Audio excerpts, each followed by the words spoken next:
नमस्कार मेरे दोस्तों, मैं हूं आशीष अवस्थी। अच्छा, जब भी आप कोई भी कोर्ट मैरिज करते हैं तो आपको किन बातों का ध्यान देना चाहिए? सबसे ज़्यादा महत्वपूर्ण जो बात होती है, कपल्स को ये बात को ध्यान देना चाहिए कि जब भी हम घर से निकलते हैं तो प्रॉपर तरीके से डॉक्यूमेंट लेके निकलें। क्योंकि कई बार जब भी कोई व्यक्ति हमारे पास कोर्ट मैरिज करने के लिए आता है तो उनके पास में डॉक्यूमेंट्स की उपलब्धता नहीं होती है, 10th की मार्कशीट नहीं होती है, जन्म के संबंध में कोई प्रूफ नहीं होता है, और वो फिर इस स्थिति में घर से निकलने के बाद फंस जाते हैं कि हम ना तो अब घर जाने के लिए रहे, ना ही हम इधर रह सकते हैं, क्योंकि ना तो कोई हमें कोर्ट मैरिज करवा के देगा, और हमारे पास यदि सर्टिफिकेट नहीं रहेगा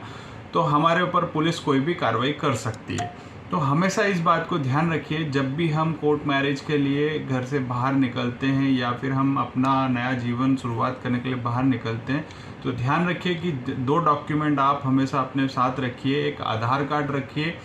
और एक मार्कशीट रखिए जन्म के संबंध में, या जन्म प्रमाण पत्र रखिए। आप जन्म के संबंध में या तो मार्कशीट रख सकते हैं 10th क्लास की, या फिर आप जन्म प्रमाण पत्र रख सकते हैं। यदि आप जन्म के संबंध में आपके पास में मार्कशीट भी नहीं है या फिर आपके पास जन्म प्रमाण पत्र भी नहीं है, तो आप उसके अल्टरनेट में पैन कार्ड रख सकते हैं, वोटर आईडी रख सकते हैं। और आप इस बात का अच्छे से ख्याल रखें कि जो डेट ऑफ बर्थ जो लिखी हुई है आधार कार्ड में, वोटर आईडी में, आप याद रखिए कि वो वही डेट ऑफ बर्थ आपकी मार्कशीट में लिखी हो। क्योंकि कई बार ऐसा होता है कि आप जो आधार कार्ड में डेट ऑफ बर्थ लाते हैं उसमें कई बार ऐसा देखने में पाया गया कि